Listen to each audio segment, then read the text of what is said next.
penonton, di balik kesenangan dan keseruannya, TikTok dapat memberikan dampak buruk kepada manusia, terutama pada kognitif otak. Generasi muda dianggap sebagai yang paling aktif menggunakan platform ini, tidak menyadari bahwa ada bahaya yang mengintai. Study of nearly 12,000 adolescents to look at the impact that many childhood experiences, including those social media feeds, have on cognitive brain development. TikTok clips are designed to continue to engage the attention, and to turn away is very, very difficult because it's like after you've been, say, fasting for 3 days, it's hard for anybody to pull back from. Durasi video TikTok biasanya berada pada rentang 15 hingga 60 detik. Walaupun pada Maret 2022 pengguna TikTok dapat mengunggah video berdurasi lebih panjang hingga 10 menit, tapi pengguna media sosial asal Cina ini sesungguhnya sudah terbiasa dengan durasi video-video yang pendek. Hal inilah kemudian yang menjadi titik bahaya. Para penonton TikTok akan mengalami penurunan beberapa fungsi otak. Menurut sebuah artikel dari The Independent, mereka yang menggunakan spesifik aplikasi tersebut selama lebih dari 90 menit dapat mempersempit rentang kemampuan dalam berkonsentrasi dari waktu ke waktu. Secara umum, penggunaan media sosial yang berlebihan memang bisa berakibat buruk kepada otak. Hal itu juga sejalan dengan penelitian yang dipublikasikan oleh Technical University of Denmark dan Nature Communication. Meskipun dua penelitian tersebut tidak secara eksplisit membicarakan TikTok, tapi keduanya secara relevan menunjukkan bahwa aplikasi media sosial benar-benar memengaruhi kognitif otak, terutama terkait konsentrasi dalam waktu yang lebih lama.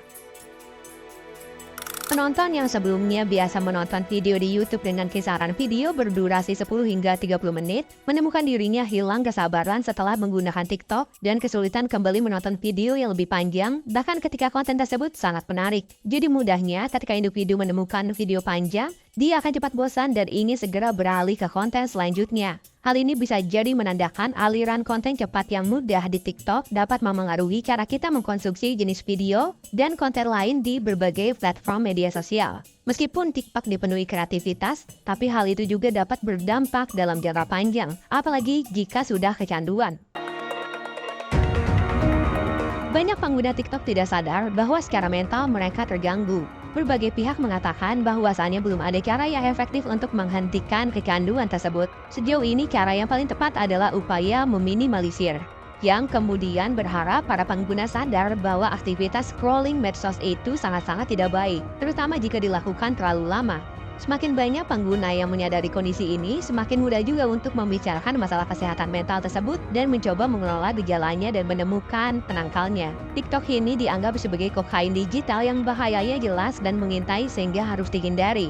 Tapi seperti paradoks yang mengesankan, bahwasannya TikTok pernah atau mungkin menjadi alat terapi atau obat bagi mereka yang bosan dan tidak bisa keluar rumah, terutama saat pandemi masih sangat ganas beberapa waktu lalu. TikTok memberikan banyak hiburan ketika masyarakat diperintahkan untuk membatasi kegiatannya di luar ruangan.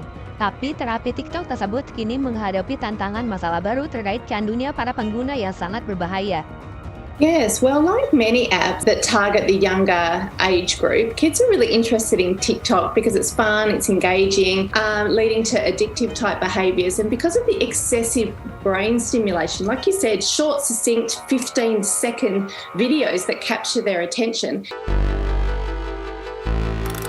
Penelitian yang dipublikasikan di International Journal of Environment Research and Public Health mengemukakan temuan mereka soal dampak buruk penggunaan TikTok, yaitu bisa melemahkan memori kerja otak.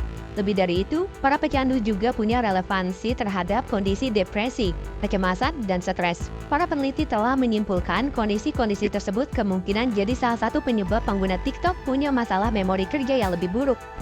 Brandon, thanking you this morning. We're on your side warning you about the potential harmful effects of a popular social media app, talking about TikTok. Video platform under investigation by a number of states to determine its influence on younger users' mental health. Tim peneliti juga memisahkan hasil penelitian secara gender. Hasilnya laki-laki memiliki skor kondisi depresi, kecemasan, dan stres yang lebih tinggi, serta kapasitas memori kerja yang lebih rendah.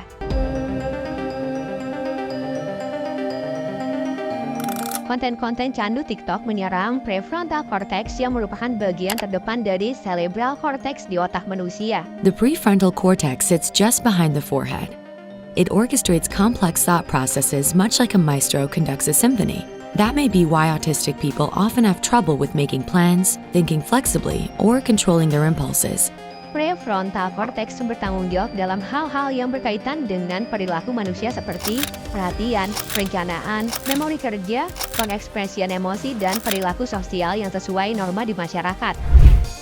Jika hal-hal krusial itu terganggu, otomatis kehidupan serta interaksi dunia nyata juga akan terdampak dan malah akan menyulitkan individu tersebut. TikTok memang menawarkan kebahagiaan, tapi kebahagiaannya adalah semu. Otak TikTok adalah istilah yang Mimin gunakan ketika individu kesulitan untuk lepas dari media sosial satu itu dan resah bila tidak menggunakannya dalam beberapa menit saja, serta bahagia luar biasa ketika sedang menggunakannya. Kesulitan melepasnya kemungkinan besar karena sudah candu setengah mati dan termakan semua kesemuan kebahagiaan TikTok. Pada akhirnya, dia akan lebih memilih hidup di dunia maya dibandingkan di dunia nyata karena kontrol impulsnya sudah rusak. Video-video pendek itu ibarat permen yang mampu memberikan aliran dopamin yang merupakan zat kimia berupa perasaan senang yang dilepaskan di pusat otak kita. Semakin tenang, maka kita akan menginginkan lebih permen-permen itu. Pada akhirnya, kita akan kehilangan hakikat sebagai manusia yang hidup bersosial di dunia nyata. Kita tidak akan punya lagi kenangan, karena perhatian hanya terpusat kepada TikTok. How much time do you actually spend on screens? I check my phone pretty regularly, I'd say. What's pretty regular? Every at least 10 to 20 minutes. Is that a conservative estimate? Probably. Ya, penggunaan TikTok harus sangat dibatasi dengan beberapa catatan. Orang tua juga bisa membatasi penggunaan khususnya TikTok dengan fitur Safety Mode Family atau Digital Wellbeing untuk mengontrol berapa waktu yang pengguna habiskan saat menggunakan TikTok. In response, TikTok has said they care deeply about the well-being of their community, even launching this digital well-being section in settings where parents can set a limit on time. Parents can also turn on restricted mode, which blocks some inappropriate content. Masalah konten yang tidak layak seperti terorisme, ujaran kebencian, pembunuhan, perdagangan manusia, dan sebagainya telah diatur melalui community guidelines-nya. Jadi kiranya para orang tua sedikit bisa lebih lega. Tapi kebanyakan konten kreator TikTok adalah orang yang usianya di atas 18 tahun. Jadi ini juga mesti jadi catatan karena terkait batasan usia penggunaan minimumnya adalah 13 tahun. Konten-konten tidak pantas atau yang berbahaya yang lolos publikasi malah akan sangat mungkin ditelan mentah-mentah oleh mereka yang masih tergolong remaja pemula dan berpotensi membahayakan. Important story for parents to hear. Rise in teens on TikTok self-diagnosing themselves with rare mental health disorders, in most cases that they don't have, after watching videos on the social platform. Experts warning about what they call a troubling trend on TikTok that could leave some teens believing they have a serious mental disorder. Hello. Posts with the hashtag dissociative identity disorder and borderline personality disorder. Jika memang ditemukan pengguna yang kecanduan, maka memang seharusnya dikurangi atau bahkan di-stop karena pengguna seakan terbuai dengan kebahagiaan palsu yang ditawarkan TikTok hingga lupa makan dan belajar. Besar kemungkinan para pecandu TikTok akan lebih nyaman jika melakukan aktivitas scrollingnya tersebut di dalam kamar, yang pada akhirnya akan juga menurunkan fungsi sosialnya. Besar kemungkinan pada akhirnya dia akan menjadi pribadi yang sangat tertutup. Jadi intinya adalah upaya untuk menggunakan TikTok dan media sosial lainnya dengan bijak. Gunakanlah fitur-fitur batasan secara maksimal, dan para orang tua juga dituntut untuk mampu memberikan pengawasan dan arahan karena ancamannya memang nyata.